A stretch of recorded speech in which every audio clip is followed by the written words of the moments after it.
doente, doente, doente. E você percebe que essa pessoa está vivendo em trevas, trocando a noite pelo dia, ou perdendo noite de sonos, ou sem conseguir dormir de jeito nenhum.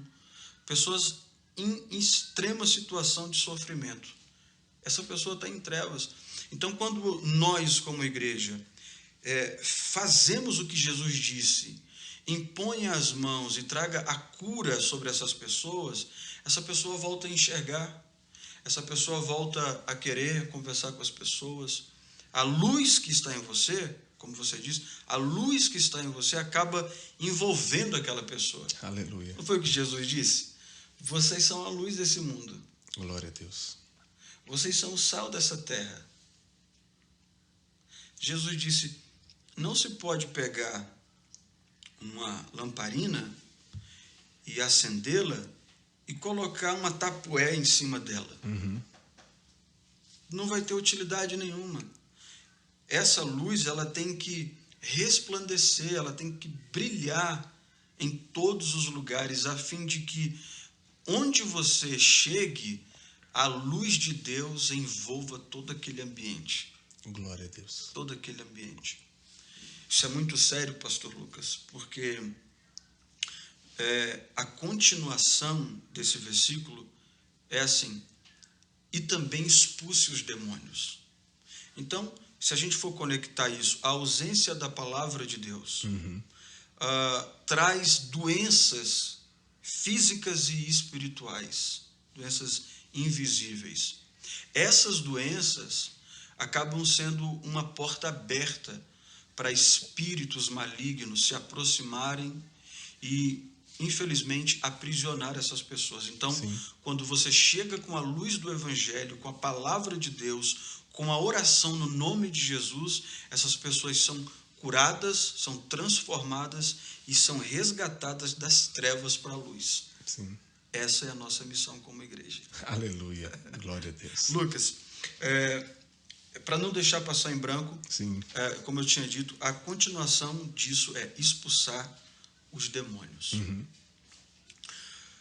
Eu tenho certeza que você já conversou com alguém e essa pessoa, 1 minuto, 2 minutos de conversa, ficou inquieta, ficou desconfortável. Sim.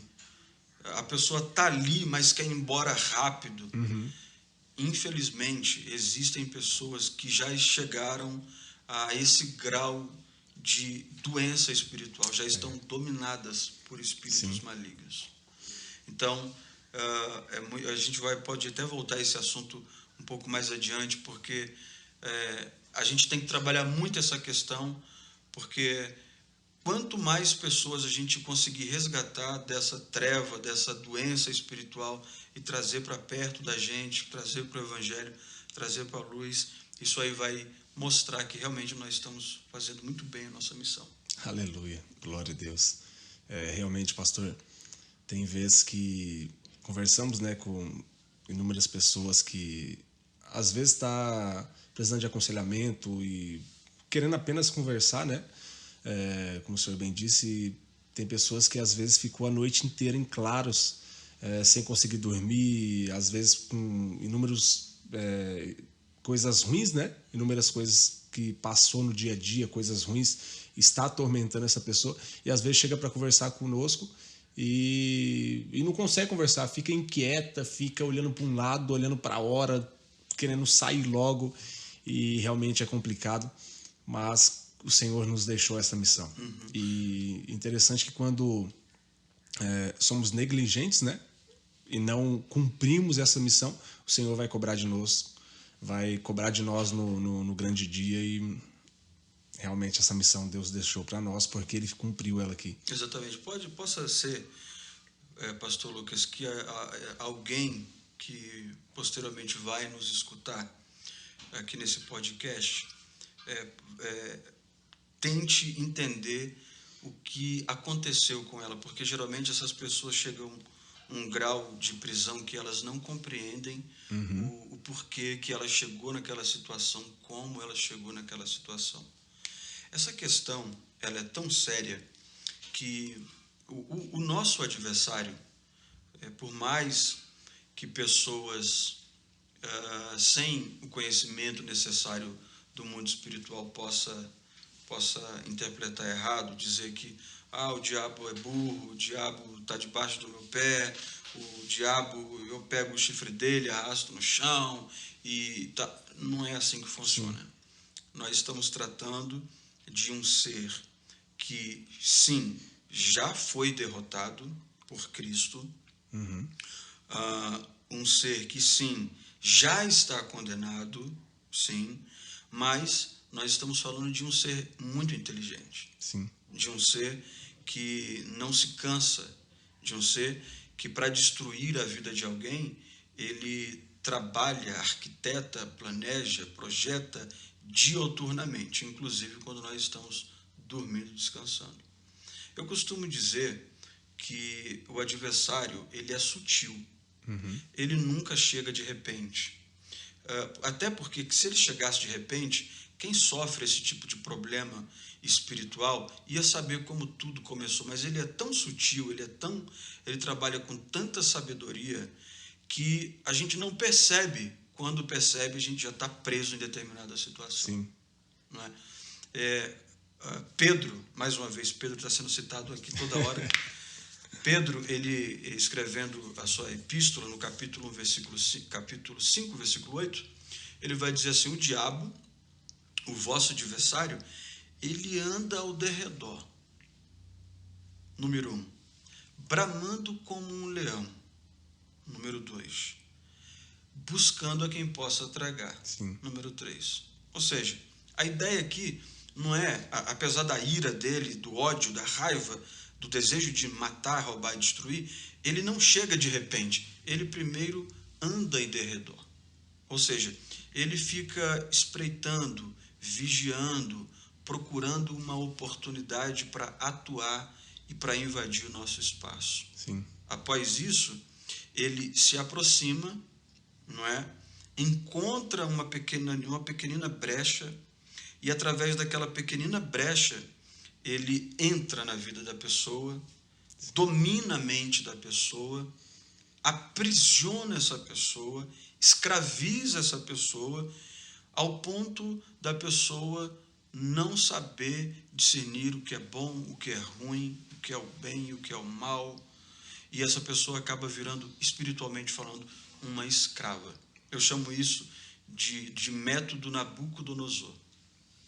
Nabucodonosor usou o mesmo método para invadir Jerusalém. Ele sitiou Jerusalém, ocasionou uma crise interna dentro de Jerusalém. Depois dessa crise, ele encontrou uma brecha no muro. Daquela brecha, ele conseguiu destruir uma parte do muro, entrou na cidade. Ao entrar na cidade, destruiu, queimou as casas, destruiu o templo, levou pessoas presas, aprisionou-as na Babilônia, fazendo-as escravas. Então, é o mesmo método usado Sim. pelo nosso adversário. Então, possa ser que alguém que posteriormente vai nos ouvir está fazendo essa pergunta: como eu pude chegar até aqui?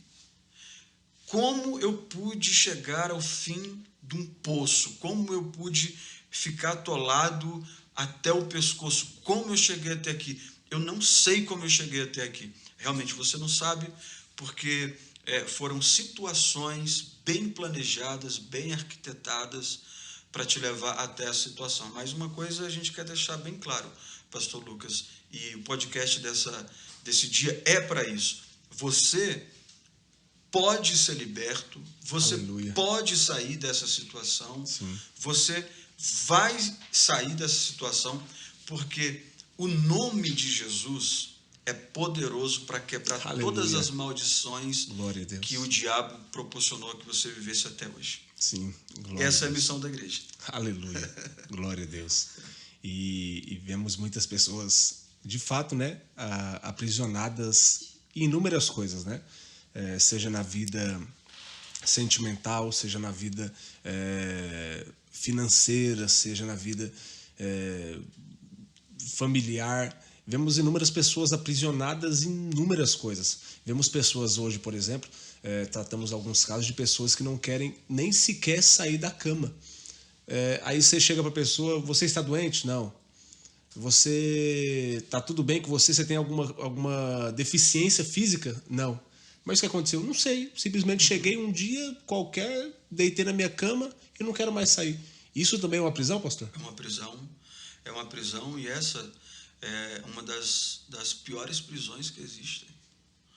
Porque as prisões físicas Sim. ainda te possibilita tentar fugir dela, levando em consideração o pessoal do presídio, o pessoal que infelizmente cometeu alguma infração e hoje está preso, ela pode sair dessa prisão reduzindo a sua pena por bom comportamento, ela pode sair dessa prisão com um bom advogado para diminuir o tempo da sua estadia nessa prisão. Dependendo da situação, quem está lá dentro pensa de diversas formas uma maneira de fugir dela. Mas a prisão espiritual e invisível, na minha opinião, é a pior prisão que existe. Sim. Porque você está livre, você vai trabalhar, mas você está preso.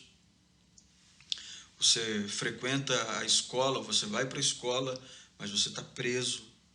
Você está cercado por uma multidão, mas está tão preso que se sente sozinho. Você tem família, você tem pai, você tem um pastor, você tem uma comunidade, você faz parte de um departamento, mas você está preso. E essa prisão, ela é invisível, ela é real e pouca gente entende. Sim. Talvez, com certeza, melhor dizendo, essas pessoas que vivem hoje esse drama, esse mal, esse momento ruim de uma prisão espiritual, ela não consegue ser entendida, porque quem está do lado de fora da prisão, pastor Lucas, olhando, diz assim, poxa, mas você tem de tudo para ser feliz. Você tem de tudo para viver bem. Você tem de tudo para estar estampando um sorriso no rosto. E eu não entendo por que você passa por isso.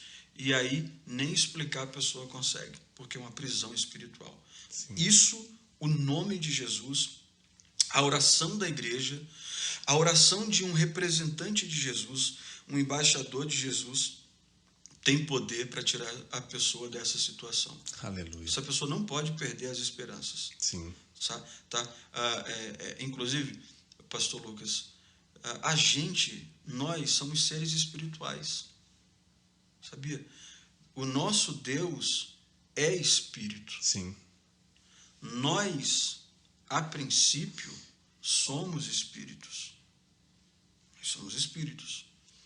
Deus nos deu a oportunidade de passar um período nessa terra, e para passarmos um período nessa terra, Ele nos deu uma roupa, uma vestimenta apropriada para esse plano, para essa atmosfera, para esse lugar do universo chamado Terra.